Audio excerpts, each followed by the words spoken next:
All right, this is Mark Conley, and we are back on the Big Money Big Daddy Show. And we started to cover some information in the first segment in regards to to understanding what the questions are that you need to be asking yourself or that you need to be asking your money manager to try to figure out if you got a good plan. We talked about the first one, which is just you need to figure out what you have as your purpose for your money. Like, what are the life reasons for even making the money you make and saving the money you make? What do you even care? Because you don't even know what you care or what it's for. I think it's going to be tough to manage it properly. And I think you should ask your money manager what the money is for them and if they have things that are important to them and that they care about. I think that's a great question. You know, do you have money in the market? Most people do to some extent, mutual fund or whatever. And do you feel like you could explain how markets work? I think those are fantastic questions to ask yourself and your money manager. You'll know where to take it from there when you ask those questions and as you move forward. So I want to get into, there's quite a few more of these questions that I'm going to cover throughout the segments that we're talking about today. But I did mention in the last segment that, you know, we had some tax stuff that we wanted to cover too. And of course, I'm not a CPA, don't claim to be. You got to check everything out with your CPA. But I am a certified financial planner. I have been doing this 20 years in a Wealth Design Group. We're one of the top planning firms in Houston. And we have a belief system of doing what's in the client's best interest, not a financial institution's best interest. Legally, we have to adhere to that, but that's who we really are. And I think that's why we equip and empower people with these types of questions and understanding of tax rules. And so I did just want to touch on 401ks and IRAs. We were getting some questioning about what happens if somebody dies and they have some 401k money. What actually happens to that money and who does it go to? Well, of course, if it's just going to a spouse, generally that just goes into an IRA, and that's normally what the standard operating procedure is. And then that spouse has the IRA that it just becomes their IRA. But it's different if it's going to a non-spouse. And in fact, even if it was going to a spouse, although yes, the spouse can take that money and put it in their IRA, they don't actually have to do that. And there's some interesting rules when it comes to the tax code that I wanted to get into before we get back going very thoroughly through the questions that you need to ask. And that just was, you can actually take the money. If you're a spouse, you can take an if your husband dies in the 401k, you can take the money as an inherited IRA instead of just making it your IRA. Now, why would you care to do that? Well, it might be that if you were under the age of 59 and a half, where you couldn't receive distributions without a penalty, that there was going to be, you needed some income because your husband died and whatever the circumstances were of that, you could take it as an inherited IRA, and then you'd be allowed to take out an income stream from it based on some IRS tables that would be sort of over your lifetime. So that might help give you some income. And then once you were 59 and a half, then you could just roll it back into your personal IRA, which then you can do whatever you want with it at that point. But a lot of people were unaware of that information. So I thought I'd go ahead and talk about it on the radio since there was such an interest level in that. And I wanted to point out, there was a new revenue ruling, and so they came out with that, and in section 402F, if you'd like to know, is now stating that 401k plans, if the money's left to a non-spouse, that they have to inform them of the option to actually take that money and put it into a beneficiary IRA. Well, why are they doing that? Well, the reason is because what they found out is a lot of times a distribution was being made to the named beneficiary. So the kid or whoever was getting the money, but they're having to pay the taxes on the whole thing right now, right at that point. There isn't an option to, you got a certain number of days to then get it into a beneficiary IRA. That doesn't exist.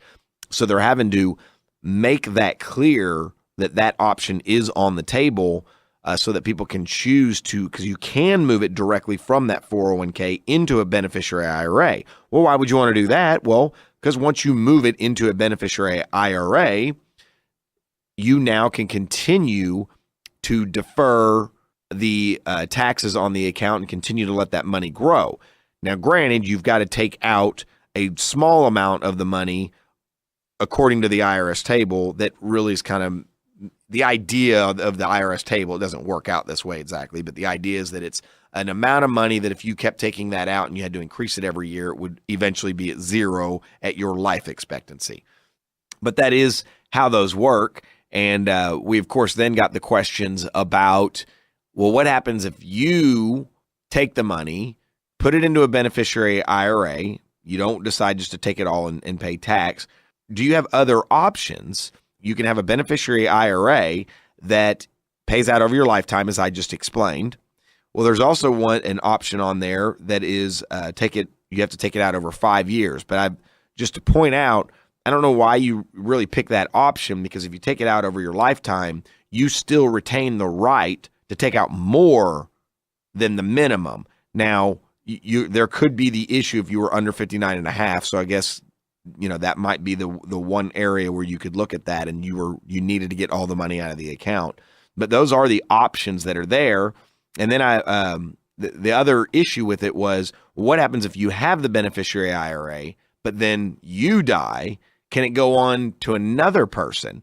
And that would be the subsequent beneficiary. So if you inherited money, say from your parents, from their IRA, then you were the original beneficiary. Well, then you die and you're leaving it maybe to your kids, and they're the subsequent, which you can do, and they can continue to defer the money in the plan. However, bear in mind that they still have to do it over your life expectancy. You don't get to renew the life expectancy every time it passes on. It would still be over the parent. So kind of an example of that is, let's say you were 60 years old, you inherited an IRA from your parents, and the IRS table says that money would have to be liquidated over the next 25 years according to the life expectancy tables. You take out a little bit of money with the intention of liquidating it over 25 years, but let's say you died in 5 and there were still 20 years left. Well, then your child that you left it could still defer it, but they'd have to take it out over 20 years. It wouldn't renew to their life expectancy. So some kind of stretch IRA rules that people have questions about and talked about it. And so I just thought I'd share that information for those that love to get into the tax talk of financial planning. But again, I'm not a CPA, so you've got to verify everything. Just kind of going over some general rules that I do know as a CFP. All right. So want to make sure everybody is aware of the upcoming coaching session that we are having. It is November 17th. That is a Thursday night at 6:30 in the evening. It will be at Perry's. And if this is of interest to you, we need you to reach out to us. That is, of course, why I'm not saying which Perry's, because I know there's many. So I need you to give us a call at 713-826-0426, 713-826-0426. And if you just like to do text, that's cool too. You can just text the keyword daddy to 72727, and you'll get an automated message with information in regards to this upcoming coaching event on November 17th, as well as all our upcoming coaching events that are coming up here in the future. But just, why are these so important? I mean, you can't imagine what our investors and the people that are checking us out learn at these events. It's not one of these sales things like you've been to. We actually bring real information to you because we are believers that is the only way. You've got to have a knowledgeable and educated investor if you're going to have a successful investing experience, in our opinion.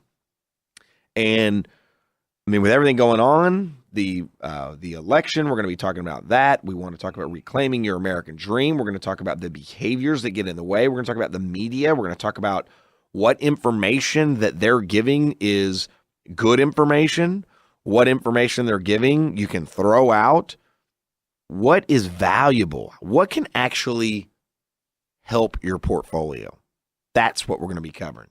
So if that's of interest to you, and I hope it is, and it probably is if you're listening to the show, then you just need to be there. 713-826-0426. We'd love to have you there, and it is it's pretty much full. There's a couple spots left, so you need to make sure that you get with us ASAP. All right. So we are covering the questions that you need to ask yourself and your money manager. I think number 4 is a big one because I like you to define it. If you trade your own money, or your money manager should be able to define, what is your investment philosophy? What is your investment philosophy? And it needs to be better than whatever my manager tells me, whatever the company tells me. Okay, so how is the company deciding on what the investment philosophy is? What are the principles that you hold to? When are you buying? When are you selling? Like, what's going on there? Such a simple question. Most money managers can't answer it. You know, I ask everybody, have you identified what your risk tolerance is? And normally I get answers, oh yeah, I'm conservative, or I'm an aggressive investor. What does that mean? Like, what does that even mean? If you say you're aggressive, does that mean you're cool if your account goes to 0? If you say that you're conservative, does that mean that you can lose 10%? Is that okay? 10%? No big deal, right? I don't know. Maybe you're saying it's 0. You can't lose anything. And then you look and you see you got money in the stock market. You see? You've got to actually identify what your risk tolerance is. And if you have not done that and it be an actual number, it's worthless. It's worthless if it's just I'm conservative or I'm aggressive. I'm in the middle. That's what most people say. I'm in the middle. What does in the middle mean? If you've got $1 million, what does I'm in the middle mean? Does that mean if it went to 500,000, that's in the middle between 0 and $1 million? Does that mean that's okay? I bet not. It's probably not what you think the middle is. But if you haven't defined that, ask your money manager. What is my risk profile in this?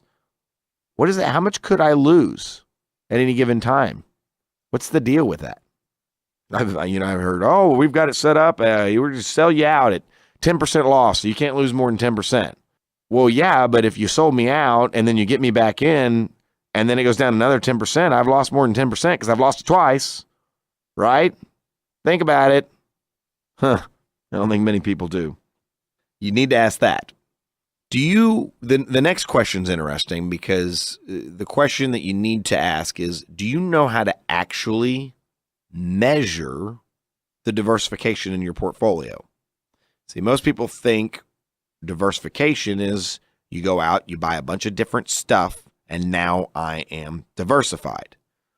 Well, I mean, that's not how you measure if you're truly diversified. You actually have to measure if assets you own are correlated, number one. So what does that mean? Well, that means if you own real estate, let's say, okay, and it goes up and down at different points in time, and then you own, say, stocks, and those go up and down at different times, do those assets generally go up at the same time and down at the same time, or to what degree percentage do they go up and down? That's how you actually measure correlation so that you can see if there's some reason behind one moving affecting the other, or are they completely independent? That's how you measure correlation. But I'm also going to tell you some things are not correlated, but that doesn't necessarily mean it's good to have in the portfolio if it has a 0 expected rate of return.